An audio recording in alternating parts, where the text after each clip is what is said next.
Agizo la kufunga machimbo hatari yaliyo kijiji cha Muyeye, kaunti ndogo ya Malindi katika kaunti ya Kilifi na kusitisha shughuli zote za uchimbaji mawe limetolewa na serikali kupitia mwenyekiti wa bodi ya barabara ya Kenya, Aisha Jumwa. Hatua hii inajiri baada ya watu watatu kufariki Alhamisi jioni kufuatia mkasa wa kusikitisha ambao machimbo yaliyokuwa yakichimba kokoto yaliporomoka kutokana na mvua kubwa. Aidha, serikali ya kaunti ya Kilifi imeahidi kuwafidia kwa waathiriwa wote wa mkasa huo. Baada ya tukio la kusikitisha la kuporomoka kwa machimbo katika kijiji cha Muyeye, kaunti ndogo ya Malindi, kaunti ya Kilifi, lililosababisha vifo vya watu watatu, serikali kupitia kwa mwenyekiti wa bodi ya barabara ya Kenya, Aisha Jumwa, imetoa agizo la kusitisha shughuli zote za uchimbaji mawe na kutangaza eneo hilo kuwa hatari hadi taarifa nyingine itakapotolewa. Hatua hiyo imechukuliwa baada ya watu watatu, wanawake wawili na mwanamume mmoja, kupoteza maisha yao Alhamisi jioni baada ya machimbo waliokuwa wakichimba kokoto kuporomoka kutokana na mvua zinazoendelea kunyesha eneo hilo. Mwanamke pekee aliyenusurika, Paula Katana, aliokolewa akistahimili majeraha ya kichwa, kuvunjika mikono na miguu.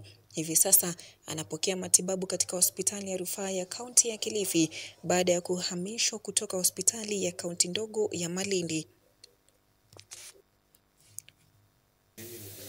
Na banda kokoto berke nguka rojiwe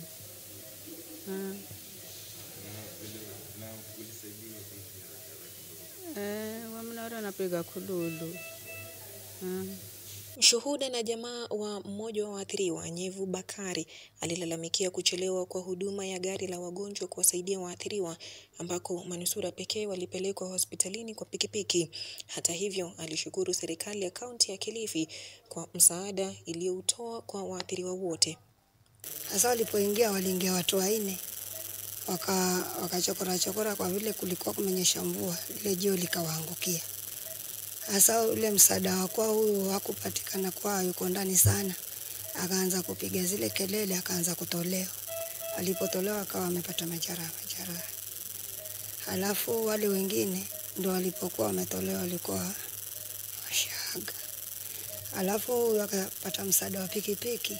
Kwa vile ambulance ilikuwa sijakuja, akapelekwa General. Alipopelekwa General ndo akaanza matibabu emergency. Mpaka ndo tukafikia huku.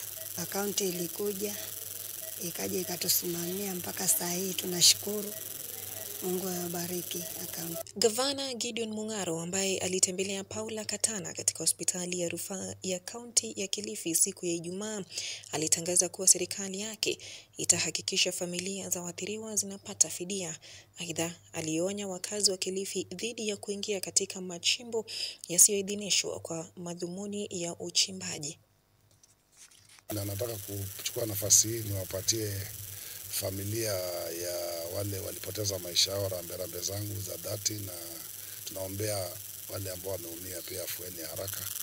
Na tayari timu ya kaunti sasa iko kwa ground, tunahakikisha tunaangalia wale walioathirika. Pia department ya disaster itahakikisha imewapatia chakula na yale mahitaji mengine ambayo yanahitajika. Watu wa counseling wako Malindi hospitali sasa wanafanya hiyo kazi. Na tumesema kwamba watu wajitahadhari kuingia katika hizi mashimo, hasa wakati wa mvua. Na tumefanya mikutano mbeleni tukasema hatari ya hiyo mahali, kwamba watu waondoke hapo. Lakini watu, unajua, watu wana kaidi mpaka majanga yafanyike. Tunataka kuuliza tu watu wote wa hiyo sehemu waache kuingia kwa hizo mashimo, na tutauliza county pia officers inspectorate waweke security hapo ndio watu wasiingie huko ndani.